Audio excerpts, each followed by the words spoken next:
All right, so this, of course, continues to remain the big focus here on WION. Protests across Iran continue to rage almost without abating for over 3 weeks now. Iranian young men and women have been defiant in the face of the harsh crackdown by the authorities. Every day, the demonstrations continue across Iran for the right for women to wear whatever they want and against compulsory hijab. Now, the protests sparked by the death of Mahsa Amini show absolutely no signs of letting up.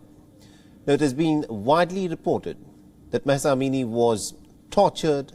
She was also hit with a baton, which resulted in her slipping into a coma, leading to her death for not wearing her hijab properly when she was in fact detained by Iran's notorious morality police. Now, the Iranian authorities have denied this. They've said that she actually died due to certain complications from a brain tumor that she had suffered and the operation that she had undergone when she was just 8 years old. They'd earlier said that she may have died due to a heart attack.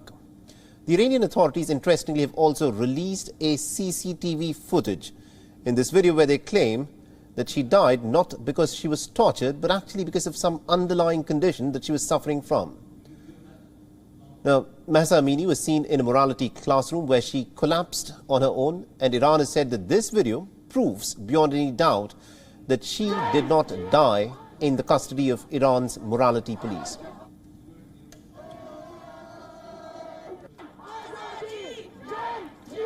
The 22-year-old Amini's death has been a bit of a tipping point, and young Iranians have hit the streets in solidarity. Women have been burning their hijabs in public. They've also been cutting their hair as an act of defiance. The men have also joined the women in Iran in their fight for their right to wear whatever they want. Now, all over the country, people have been chanting this slogan, Jin, Jian, Azadi, which in Persian stands for women, life and freedom.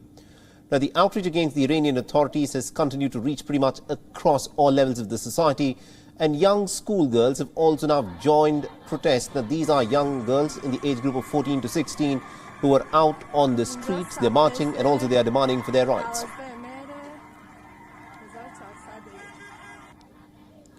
The state, of course, has responded with a brutal crackdown, which reports say has left over 150 people dead. Now, the deaths of 16-year-old Sarina Ismailzadeh and also the 17-year-old Nika Shakarami have now further infuriated the people across Iran.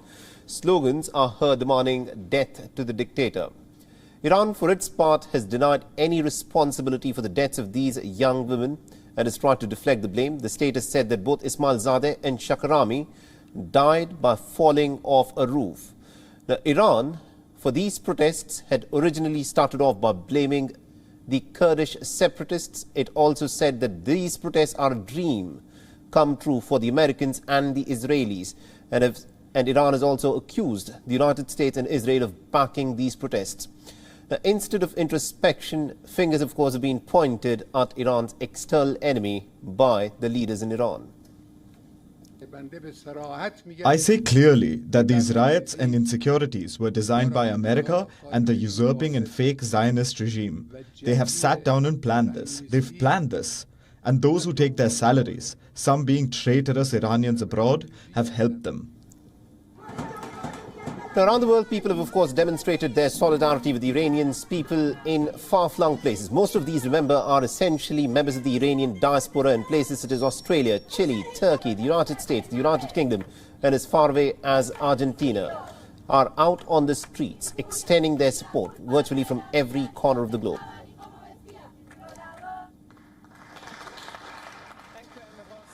But also Belgium's foreign minister cut her hair in the parliament to show her solidarity with the Iranian women. Until the women of Iran are free, and a Swedish lawmaker also cut her hair during a European Union Parliament debate.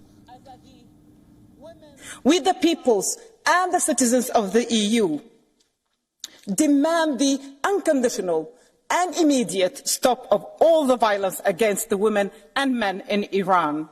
Until Iran is free, our fury will be bigger than the oppressors. Until the women of Iran are free, we are going to stand with you. Jin, Jian, Azadi, women, life, freedom. And also what is interesting is that some French actors have also decided to chop off some of their hair in show of support for the women in Iran. But in France too, women don't have the freedom to wear what they want, because France has banned wearing of the niqab in public, where women can be fined for wearing the niqab.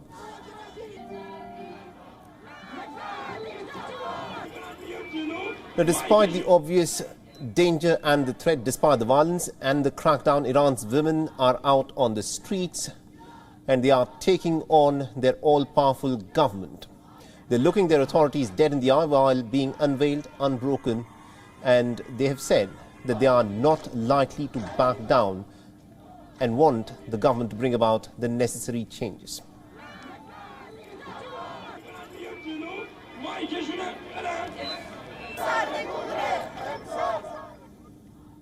All right, now to give us more insights in terms of these protests that have now spread almost worldwide, we're being joined by Lynn O'Donnell, who's a journalist and also a political analyst, and she's joining us on this broadcast.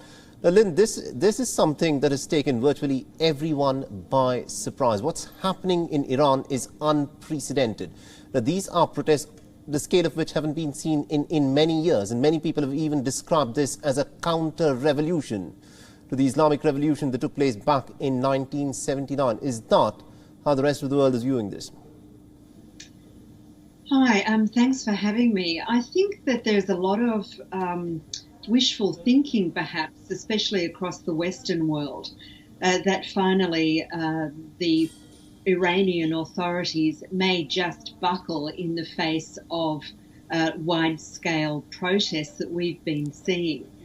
Iranian women have been chafing against the very serious and tight strictures on the way they present themselves in public for very many years. The revolution is now 43 years old, and for much of that, Iranian women have been forced to wear mandatory hijab. Now, on my trips to Iran, women very openly tell me, we hate doing this, we hate being forced to wear what we have to wear. But this particular wave of protest that we're seeing has been specifically driven by the laws on what women must wear. On the university campuses, and now, as you said, high school girls and young women are also joining in. We've got to remember that the vast majority of the Iranian population is very young, under the age of 35. So this is a youth and quite possibly a majority-driven anti-government movement. And when you see the authorities retreating behind blaming outside forces for something that has been driven by their own laws, we know that they're getting very nervous. But then again, even though these demonstrations are now across ages, across the country, cities all over the country, and across social classes, people of all classes are joining them, and the men are backing the women. There isn't any centrifugal leadership. There's no leading ideology. We don't know what they want. What is this a movement? I don't see any cohesion yet. Absolutely, indeed. It is virtually a leaderless movement, and that's how it has remained so far. But that is not what the Iranian authorities, in fact, say. They say that this is a protest that initially that they accused was being backed by the Kurdish separatists. The Iranian government, in fact, carried out drone strikes in Iraqi Kurdistan to back it up, and now they've accused the United States and the state of Israel for this. Do you think this is a protest that is being at least supported by the West? Oh yes, I think that normal people across the West, across the world, will support anybody who is calling for their freedom. There are millions and millions of people in Iran who are calling for their freedom. Absolutely. Why wouldn't I support that? But that's not where it started. And as I said, a government, an authority that starts blaming mythical outside forces for something that it is responsible for itself is one that has its back up against the wall. And when the Iranian authorities have their back up against the wall, they call out the big guns. So this could very well end in intensified crackdown and an even stronger and more, if you like, a stricter more right-wing authoritarianism than we see even now, because Khamenei and Raisi are both very, very conservative to start off with. Absolutely, indeed. And also, Lynn, very quickly, because we're just a little short of time, the problem of governments taking upon themselves, of dictating to women what they can or cannot wear. This is essentially a problem of patriarchy, isn't it? Now, in Iran, the question is that of compulsory hijab, but there are other places, like in France, which forbids women from wearing the burqa. For instance, do you think the governments at all should get into telling women what they can and cannot wear, or should women be allowed to wear whatever they want? Yes, of course women should be allowed to wear whatever they want. I live in a country and a culture where I just take that for granted. And it's nobody's business what I do or don't do with my hair or with my clothing. Absolutely. And I think, though, that the question is philosophical. France is a secular state, and it is trying very hard to make sure that there is a separation between church, between religion and state institutions. And I think that maybe they've gone a bit off the tracks on that. But then you have to also think that in patriarchal, organised religion, why is it that women may choose to wear clothing that their religion apparently dictates that they do? There's a philosophical question to leave with. Absolutely, indeed. Thank you very much indeed, Lynn, for joining us and getting us all those insights. This, of course, is a story that we will continue to track here on WION. And the bottom line, of course, is women should be allowed to wear whatever they want. And the government simply should not have any say in what women wear. WION is now available in your country. Download the app now and get all the news on the move.